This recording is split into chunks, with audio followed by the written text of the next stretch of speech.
950+ words. The sky above Earth changed forever when the Scifi arrived. They came in silence. No weapons, no warships, no threats. Just a smooth silver vessel the size of a city, floating quietly above Earth's orbit, like a moon that didn't belong. It hummed with energy, but made no demands. Within hours, it broadcast a single message in hundreds of languages. We are the Scifi. We observe. We speak. We offer peace. At first, people panicked. News channels exploded with theories. Some called it first contact, others a trap. But within days, the panic gave way to wonder. The Scifi didn't attack. They didn't even land. Instead, they requested a meeting with Earth's diplomats. The United Nations responded by creating a new division, the Human Interstellar Embassy, and they chose Ambassador Elias Corrin to be the representative. A calm, sharp-minded man in his late 30s, Elias had spent most of his life studying ancient diplomacy and human psychology. He believed in peace, but he also knew the power of careful silence. He was sent to the Scifi mothership, named Vierexus Prime. It hovered above the Pacific Ocean, hidden behind clouds that never moved. The inside of Vierexus Prime was breathtaking. The halls were smooth like liquid metal, shifting slightly underfoot, alive in some strange way. The air was cool and scented like fresh rain. There were no lights, yet everything glowed softly, like the ship understood when it needed to be seen. And then he met her. Her name was Lurai. She introduced herself as one of the observers of humanity. She looked almost human, tall, slender, with soft silver skin that caught light like water. Her hair, if it could be called that, floated like mist. Her eyes were wide, curious, and impossible to read. But it wasn't her appearance that caught Elias's attention. It was how she watched him, not with fear, not with pride, but with fascination.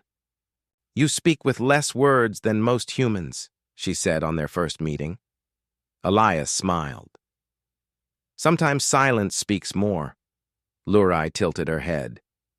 An illogical thing to say, but strangely correct. Their talks began as formal, scheduled sessions. Discussions of history, of culture, of war and peace. Lurai questioned everything. Why do humans destroy what they love? Why do you sing when no one listens? Why do you keep stories of your failures? Elias gave honest answers. Sometimes he didn't know. Sometimes he challenged her back. One day, she brought a human book to him, an old collection of poems from Earth's 21st century. She had marked one line: "We are the stars that dream of the sea." "What does this mean?" she asked. "It means," Elias said, "we always want what we don't have. Even if we're made for the sky, we still long for the ocean." She looked at him quietly. "Your people are strange." "And yet," Elias said, "you're still here, asking questions." Lurai didn't smile, but there was something softer in her silence that day. As the days passed, their sessions grew longer. Less about politics, more about understanding. Lurai wanted to know why humans cried, why they fought for hopeless causes, why they died for people they barely knew. To the Scifi, emotion was dangerous. Their species had removed it from their leadership centuries ago. They believed logic was the only path to peace. But humanity confused them. They were not the strongest race in the galaxy, not the most advanced, yet they had survived everything thrown at them. And now the Scifi were interested. Elias could feel it. The meetings weren't just about diplomacy, they were a test. One evening, Lurai stood beside a tall window that overlooked Earth's oceans below. The planet looked calm, glowing blue under the stars. "Your world is noisy," she said. Elias joined her. "Yes, we like noise." She turned slightly. "The Scifi Council is watching. They want to know if your species is ready to be guided, Guided? Elias raised an eyebrow. It means peace, trade, technology, but with guidance, she said. You would be given limits. You would grow. Carefully. He looked at her. Like a child. Like a species that has not proven its control. Elias said nothing. His fingers tightened slightly. Lure stepped closer. You are different from most humans we've studied. You are not loud. You do not reach for attention. You listen. You calculate. And? I cannot decide, she said. Elias turned to her. Decide what? If you are a threat. Or something else. For a moment, they stood in silence. Only the soft hum of the ship filled the air. Then Lure whispered, We will speak again. Soon. She walked away without looking back. That night, Elias sat alone in his quarters. He looked out at Earth and wondered, was this what peace looked like before the storm? He didn't trust the Scifi. They hadn't shared their true purpose. Not yet. But Elias could feel the weight of something larger moving behind Lure's eyes. Something planned, something patient, and something that had studied hundreds of species before deciding how to break them. But humans weren't like the others. He made a silent promise to himself. If they came to change humanity, they would first have to understand it. And that might be their greatest mistake. The next morning, Elias was escorted back to the meeting chamber. The walls had changed again. What had been smooth metal was now covered in soft patterns, like waves flowing across stone. The Scifi ship was alive. It changed shape based on the mood of its visitors. It was strange, but Elias had stopped being surprised. Almost everything on Virexus Prime moved without being touched. Lure was already there, standing in the center of the room with a digital scroll in her hands. She didn't greet him with a smile. She never did. The Scifi weren't known for showing emotions. But today, something in her eyes felt different. You arrived early, she said. You changed the room, Elias replied. She looked around, then lowered the scroll. The ship responds to biological signals. You were restless. Last night. You're monitoring my sleep. No. But your heartbeat remained above normal for many hours. It seems you were troubled. Elias sat down slowly. I was thinking. About the offer? Yes. And about you. Lure paused. She blinked once, slowly. I'm not the decision-maker, Elias. I'm just the voice. The council speaks through me. I know, Elias said. But you're also the one asking the questions. You study humans more than anyone else I've met here. She folded the scroll and walked to the far end of the chamber. We've studied hundreds of species. Most failed. Failed what? The test of logic, of cooperation. They fought. They resisted help. And they paid the price. Elias stood up. So the Scifi offer peace, but punish those who don't accept it? Lure didn't answer. Instead, she picked up a small orb from the floor. It hovered in her hand like it was weightless. Tell me something, she said. Why do humans create art when it has no purpose? Elias raised an eyebrow. That's your question for today? It matters, she replied softly. You spend time painting, writing, dancing, even in times of war. He walked closer. Art isn't about purpose, it's about feeling. About saying something when words aren't enough. But feelings are unstable, she said. They create conflict, war, pain. They also create love, hope, unity. Lure looked up at him. For the first time, she seemed unsure. You really believe that? I don't just believe it, I've seen it. Lure turned away, holding the orb tightly. The council says your species is too emotional, that humans will always destroy what they build. And what do you say? Elias asked. She didn't.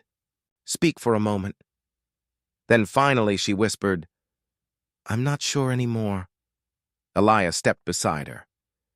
Then maybe that means you're starting to understand.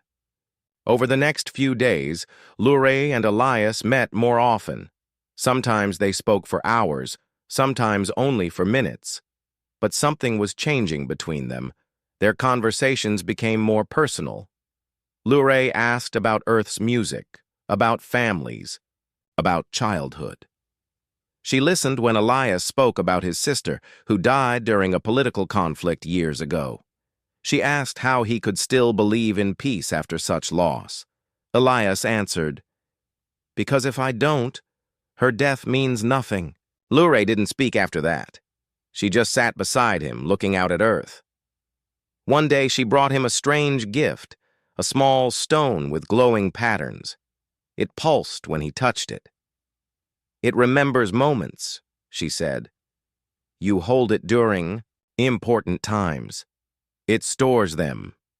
He held the stone, wondering if this moment would be remembered. But as their connection grew, so did Elias's concern. Something wasn't right. He noticed small signs, guards at the edge of the chambers. More surveillance drones than usual, silence in certain corridors. The Scifi were preparing something big. Then came the message from Earth. The Scifi had offered the Guidance Pact to humanity. The deal included advanced technology, clean energy, and medical breakthroughs, but only if Earth agreed to follow Scifi rules. Limited freedom. No weapons. Shared governance. In short, safety at the cost of control. Many world leaders were tempted. Some were ready to accept, but Elias wasn't. He had seen too much. The Scifi offered peace, but it came with invisible chains. And he had a feeling, deep in his gut, that if Earth said no, the consequences would be worse than silence. He needed answers, and there was only one person who might give them. That night, Elias found Luray standing alone near the observation deck. Earth hung like a jewel in the sky, spinning slowly beneath them. Luray, he said quietly, tell me the truth. What happens if we refuse? She didn't look at him. I can't speak for the council. Then speak for yourself. She closed her eyes. You won't be attacked directly. That's not our way. But your systems will collapse. Your networks. Your machines. We can shut down your entire planet with one signal. Elias felt cold. So this is peace? It is survival. No, Elias said. It's surrender. Luray turned toward him. For the first time, he saw something break in her face, a crack in her perfect calm. You don't understand what the council is capable of, she said. I've seen species vanish because they dared to say no. Then why are you warning me? She opened her mouth, then closed it. I don't know, she whispered. Maybe because I want something to survive. There was silence between them. Then Elias asked quietly, Will I look you again? After this? Luray didn't answer. She reached into her robe and pulled out a small envelope, an actual letter written by hand. She placed it in his hand, closed his fingers over it, and took a step back. Then she turned away, laughing softly, and walked into the shadows of the ship. Elias stood frozen, the letter burning in his palm. He didn't know what it said, but something told him it would change everything. Elias held the letter in his hand long after Luray vanished into the shadows of the ship. The envelope was simple, made of a thin, soft material that felt strange to touch. No seal, no symbol. Just the quiet weight of something important. He could have opened it immediately, but something stopped him. Instead, he slipped it carefully into his coat pocket, his mind spinning. What had she meant? Why had she laughed? Why had she given him a letter without a word? Elias returned to the embassy quarters aboard Varexus Prime, alone. The corridors felt colder now. quieter. The once welcoming ship had become a place full of secrets and danger. Back on Earth, the political debate raged. The Council of Nations was divided.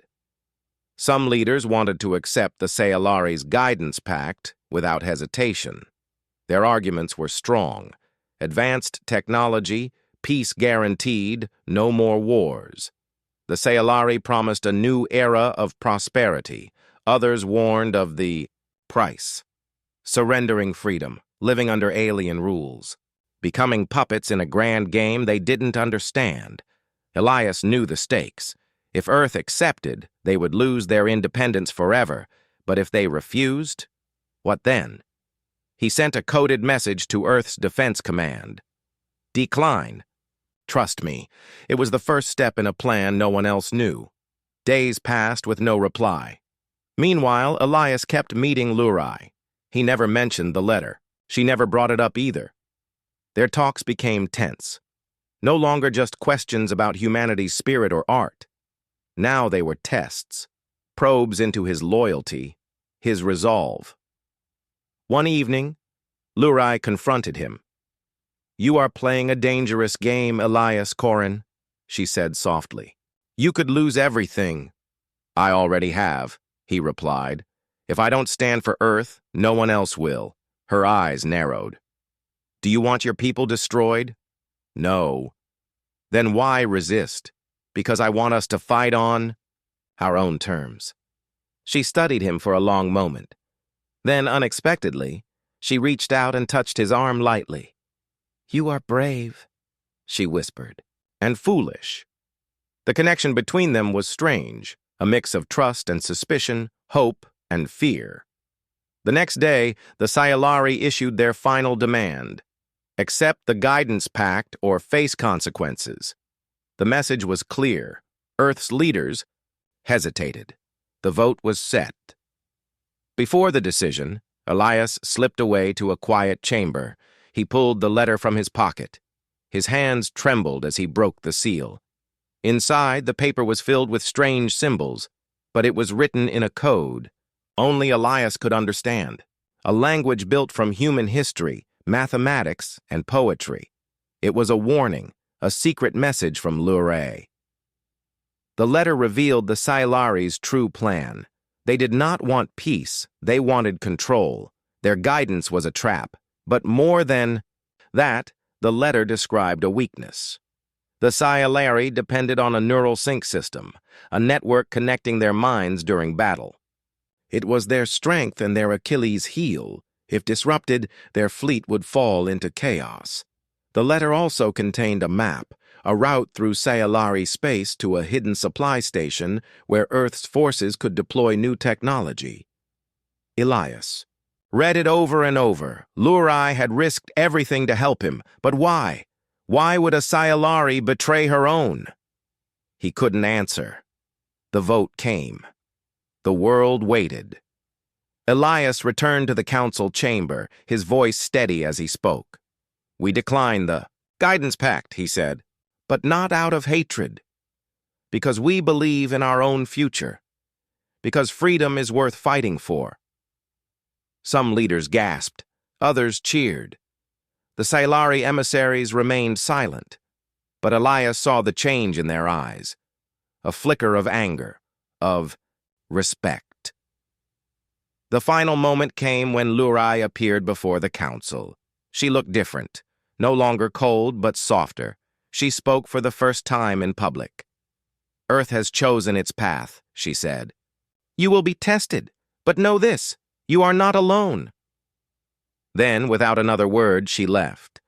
Elias watched her go, his heart heavy but resolute. He had no idea what war lay ahead, but one thing was certain. Earth was no longer the prey. They were the hunters, and the real battle had only just begun. After the vote, silence spread over Earth like a heavy fog. The world held its breath, waiting for the Sayalari's next move. The guidance pact had been rejected. Peace, for now, was fragile. Elias returned to Virex's Prime, feeling the weight of his decision. The ship was quieter than before. The soft hum that usually filled its halls felt distant, as if the ship itself was holding its breath. He carried Lurai's letter in his coat pocket, close to his heart. He needed answers, and he knew only one place to find them. The days that followed were tense. Communication between Earth and Scifi space grew sparse. Entire sectors went dark without warning. Supply ships disappeared. Satellites lost contact. On Earth, military forces scrambled to prepare for what everyone feared was coming: war. Elias knew the Scifi were not bluffing. They had the power to crush Earth in moments. But they had never fought a species like humans before. Humans were unpredictable. Elias spent long hours studying the letter again. The neural sync system the Scifi used to connect their minds in. Battle was both their greatest strength and their greatest weakness. If Earth could disrupt that system, the Scifi fleet would fall into chaos. But how? The technology to create such a disruption was rare, and most of it had been lost during humanity's long years of peace. He remembered an old scientist's words from his youth: "Chaos is the mother of creation."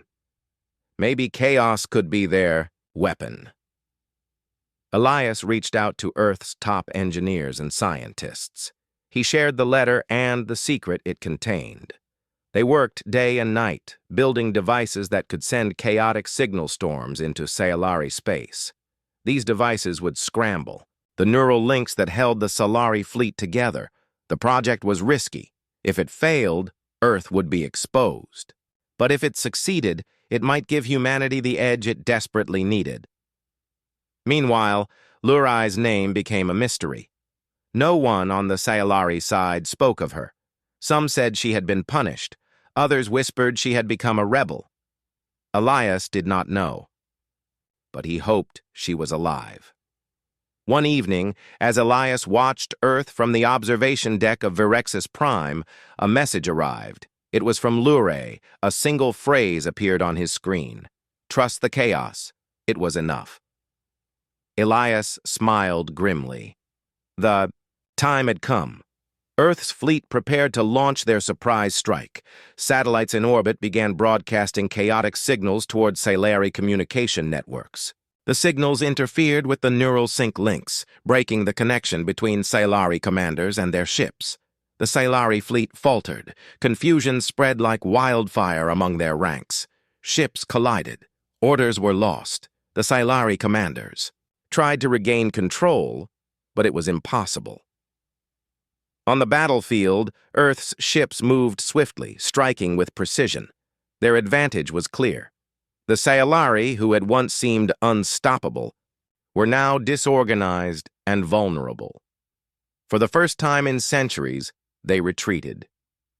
The galaxy watched in shock. Humans had done the impossible. They had fought the Scifi and won. But victory came with a cost. Elias knew this was only the beginning, though. Scifi would return, stronger, angrier, and this time they would not hold back. And somewhere in the shadows of Virexis Prime, Lurai waited, her fate unknown, her choice clear. Smoke and silence hung in space where the Scifi fleet had once moved like a perfect machine. Now their ships drifted, powerless. Some were broken, some had simply vanished. For the first time in recorded history, the Scifi had retreated from battle, and humanity had done it. Not with firepower, not with fear, but with chaos. Elias Corrin stood in Earth's main command center, watching the satellite feeds stream in. Across the solar system, humans were cheering. Families hugged in the streets. Scientists wept. Soldiers stood tall. He had never seen anything like it. But Elias wasn't smiling. He had seen the enemy flinch, yes, but he knew what came next. The Scifi had not been defeated. They had been surprised, and next time they wouldn't be. In the days that followed, Earth prepared for the worst. New ships were built. Alliances between nations grew tighter. Humans, once divided by borders and pride, were now united by survival. Elias became the face of Earth's resistance. He was praised by governments, admired by citizens, and studied by the Scifi. But all he could think about was her. Where was Lure? No one had seen her since the letter. Some believed she had been executed for helping humanity. Others claimed she had escaped and was leading a secret resistance within the Scifi. Elias didn't know, but deep in his heart, he believed she was alive. Then came a message, encrypted, strange, and unmistakably Scifi. It appeared on Elias's personal console in the middle of the night. The screen flickered with static before forming a single sentence. The voice that spoke for you still breathes. She listens. He sat up straight, heart pounding. She was alive. Lurai had survived. And she was watching. The message changed everything. Elias called an emergency meeting of Earth's unified command. "We have a chance," he told them. "There are cracks forming in the Scifi Empire. Not all of them agree with the Council." Some commanders were cautious. "What if it's a trap?" Elias shook his head. "I know her. She gave us the key to win. She risked everything to help us. She wouldn't lie." A young general stood. "If we move too fast, we could trigger a full invasion." Elias looked around the room. "And if we do nothing, they'll come anyway." Silence fell. Then the president of Earth's Unified Council spoke. Then we follow her voice. Plans began. Not for war, but for something greater, a signal. A call to anyone within the Scifi system who still believed in peace, in freedom, in choice. Using a hybrid human Scifi transmitter, Earth sent a single message into deep space. The B message was short. "You helped us. Now let us help you. For all free minds, stand up." The signal was wrapped in music, old Earth songs filled with emotion, defiance, and memory. Songs that had inspired revolutions long before the stars had ever been reached. It was a gamble, but it was all they had. 3 days passed. Then, without warning, dozens of small ships appeared on the edge of Earth's system. Not Scifi warships, but defectors, pilots, scientists, even civilians from Scifi colonies. They had heard the message, and they had come. Among them was a name Elias had not heard in a long time. Unit LX-4, Lurai. She had returned. Elias stood at the edge of Earth's orbital station as a small vessel docked. The airlock opened, and there she was. She looked thinner, paler, and worn from running. But it was her, still graceful, still silent, still the strange woman who once asked why humans cried when they were alone. She stepped forward. Neither of them spoke. Then she reached into her pocket and pulled out something small. Stone. The same one she had given Elias weeks ago, the one that stored memories. She placed it in his hand. "It remembered you," she said softly. Elias swallowed hard. "I never stopped remembering you." She didn't smile, but she didn't need to. Together they returned to the command chamber. Lure brought maps, knowledge, and something else, a message from others like her. The Scifi were splitting. Some still followed the old path, logic without emotion, order without choice. But a new voice was rising, one that believed in something strange, something dangerous. Human freedom. Elias realized something important. This wasn't just Earth's fight anymore. It was bigger. Humanity had become a symbol, a light in the dark, a message to the galaxy that even the perfect machine could be broken, by heart, by music, by chaos. The war was not over, but for the first time, humanity wasn't alone, and the fire they had lit was only just beginning to burn. Months had passed since the Scifi retreated. The galaxy was not at peace, but it was changing. Small revolts broke out inside the Scifi systems. Colonies declared independence, Others began asking questions they were once too afraid to ask for. The first time in centuries, the Scifi Council could not control the whispers, and at the center of it all stood Earth. The once young species now stood tall among the stars, not because of power, but because they had dared to say no. Elias Corrin became more than an ambassador. He was now a symbol of resistance, a voice of reason, a man who refused to kneel when the galaxy expected him to bow. But even now, with new alliances forming and rebel ships entering Earth's orbit daily, his mind often drifted to a quiet memory. A girl with silver skin, soft eyes, and a voice that once asked why humans loved what hurt them. Lurai remained on Earth. She rarely spoke in public.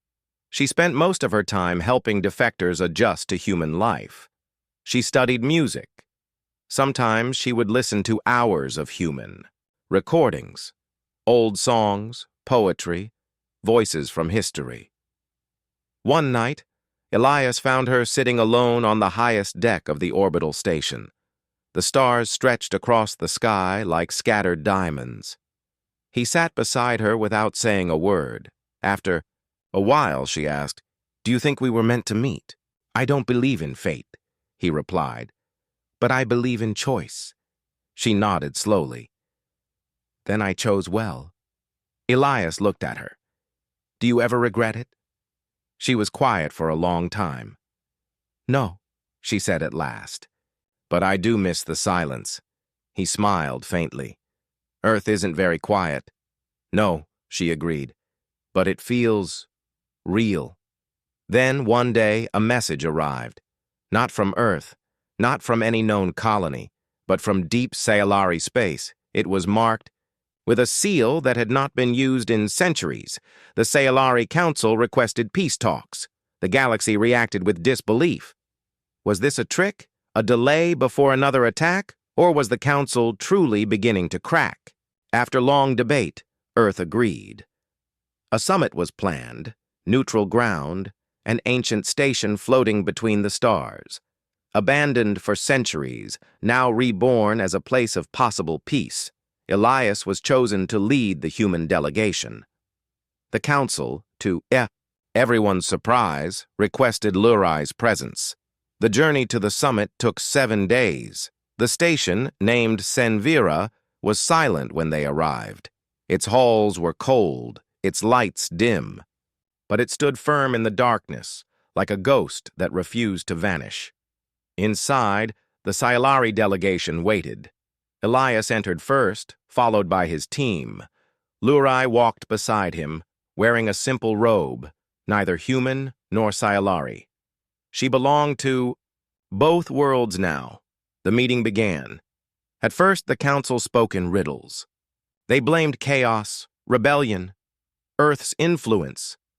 But Elias listened quietly, letting them finish. Then he stood and spoke.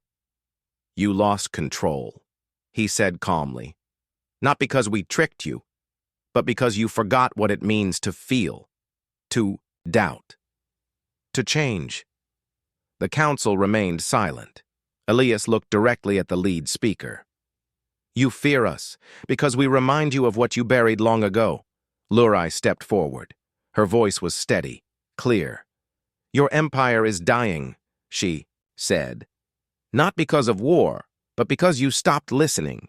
You chose order over understanding, logic over life." One of the Council members spoke, voice cold. "You turned against your own." "I found my own," she replied. Silence. Then, slowly, one of the Council delegates stood. He placed something on the table, a stone, not just any stone, but a memory. Stone, glowing faintly. "This," he said, "was from the last free colony before the wars. It contained songs." Elias stepped forward and touched the stone. It pulsed softly beneath his fingers. Music filled the chamber. Not Earth music, but old Scifi songs, filled with feeling, with sorrow, with hope. Elias looked around the room. The Council members had closed their eyes, Even after all these years, the sound reached something buried inside them. When the music stopped, the room stayed still. Then the lead speaker said, "Perhaps it is time to remember." The summit ended with no final treaty, no promises. But it ended with a handshake, and that was more than anyone had expected.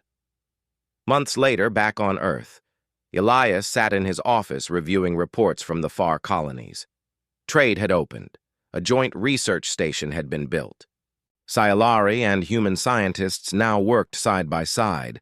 The war was not forgotten, but it had not returned. There was something better now. Understanding. One evening, as the sun dipped low over the horizon, Elias walked through a quiet garden near the embassy. Lurai waited there. She didn't speak at first. Then she handed him another envelope. He looked down, surprised. "A letter?" "Just a message," she said, smiling faintly. He opened it. Inside were 4 simple words, handwritten in English. "You never stopped looking." Elias looked up. Lurai was already walking away. He called out to her, half laughing, "Will I look you again?" She turned, laughing softly, and didn't answer.